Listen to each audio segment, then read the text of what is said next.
15 फरवरी 2026 को इस साल महाशिवरात्रि आने वाली है। महाशिवरात्रि में क्या खास है, इस साल की महाशिवरात्रि की पूजा में कौन सा मुहूर्त आने वाला है, निश्चित काल कब है, महाशिवरात्रि के बारे में एक ही वीडियो में पूरी जानकारी मैं बताती हूँ। तो आइए जानते हैं। आप सबको पता ही होगा, महाशिवरात्रि की रात बहुत ही खास मानी जाती है। इस रात में अगर हम भगवान शिव शंकर जी की पूजा करें, उनके नाम का जाप करें, स्तोत्र बोले, तो हमारे सब पापों का नाश होता है, शिवलोक की प्राप्ति होती है और हम सबकी मनोकामना, मन की इच्छाएं पूरी होती है। इतना खास महाशिवरात्रि होती है। चतुर्दशी तिथि 2 दिनों में अगर बढ़ गई हो तो जिस रात को चतुर्दशी तिथि आती है उसी रात को शिवरात्रि कहा जाता है। इसीलिए काल तिथि निश्चित करते समय दिन को नहीं, रात को महत्व दिया जाता है।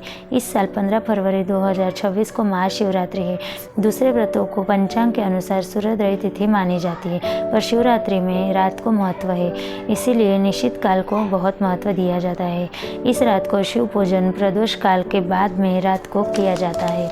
रात के समान 15 भाग कर उनमें से जो 8वां भाग होता है उसे निश्चित काल माना जाता है।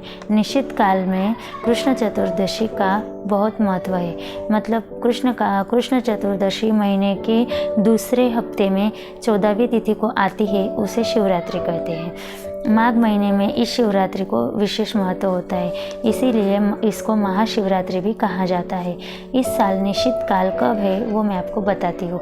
15 फरवरी आधी रात को 12:28 से 1:18 तक का जो काल है उसे हम निश्चित काल कहेंगे। महाशिवरात्रि के व्रत कैसे करें? माघ वद्य त्रयोदशी का मतलब अगले दिन एक समय भोजन करके रहे। चतुर्दशी के दिन मतलब शिवरात्रि के दिन सुबह स्नान करके शिव पूजन करके व्रत का संकल्प करें। व्रत, पूजा, जागरण, ये 3 प्रमुख चीज़ें हैं जिससे हम भगवान की उपासना कर सकते हैं। रात के चौथे प्रहर से हम पूजा कर सकते हैं, उसे याम पूजा भी कहा जाता है। पूजा करते समय शिव शंकर को विशेष प्रिय बेल, आम के पत्ते चढ़ाए जाते हैं। कुछ साल व्रत करके अगर आप इस व्रत का उद्यापन करना चाहते हो तो आप वो भी कर सकते हैं। इसी समय में जो व्रत और जागरण करते हैं अनजाने में कर ले तो उनका उद्धार हो जाता है, ऐसे कहा जाता है। महाशिवरात्रि को भगवान शिव शंकर के लिए जलाभिषेक, रुद्राभिषेक भी किया जाता है। घर पर भी हम पूजा कर सकते हैं, शिव भगवान की आराधना कर सकते हैं, तो भगवान हमें ज़रूर प्रसन्न होकर की इच्छा पूरी करेंगे, ऐसा पुराणों में कहा गया है और धार्मिक कथाओं में भी कहा गया है।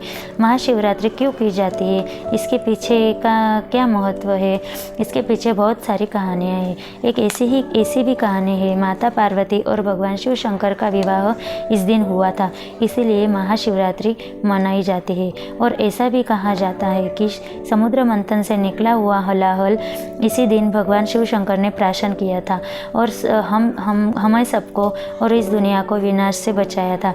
इसीलिए भगवान का आभार प्रकट करने के लिए भी महाशिवरात्रि की जाती है और इसी दिन शिव तत्व जागृत होता है।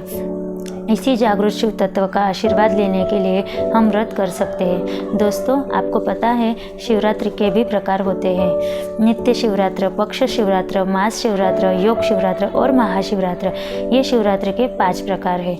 इनमें से जो महाशिवरात्रि है ये सर्वश्रेष्ठ मानी जाती है। हर दिन की जो रात आती है मतलब उसको कहते हैं नित्य शिवरात्र। शुद्ध चतुर्दशी की जो रात होती है उसे हम पक्ष शिवरात्र कह सकते हैं और हर महीने की वद्य चतुर्दशी की जो रात आती है उसे ही मासिक शिवरात्र और आने वाली जो शिवरात्रि होती है उसे हम मासिक शिवरात्रि कहते हैं। और योग सामर्थ्य से जो निर्माण की गई रात होती है उसे योग शिवरात्र कहा जाता है। शिवरात्रि कब है ये पता हुआ, शिवरात्रि का महत्व भी हमने समझा, पर शिवरात्रि में कौन सी हमें पूजा करनी चाहिए जिससे हम महादेव की पूजा कर सकते हैं, भक्ति कर सकते हैं और आशीर्वाद पा सकते हैं। तो चलिए मैं बताती हूँ। शिवरात्रि की रात में प्रदोष काल में हम स्तोत्र बोल सकते हैं, ओम नमः शिवाय का मंत्र जाप कर सकते हैं। अगर हमें कुछ ना आए तो हम ओम नमः शिवाय का जाप रात भर कर सकते हैं।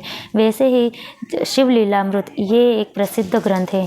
शिव लीलामृत ग्रंथ में जो 11वां अध्याय है उसका भी हम पठन कर सकते हैं। शिव लीलामृत ग्रंथ ये बहुत ही महत्व का है।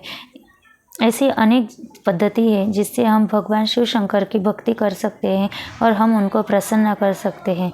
जैसे ही जो आपको पसंद आए, जो जैसी पूजा हमें करनी है वैसे हम कर सकते हैं और भगवान को प्रसन्न कर सकते हैं।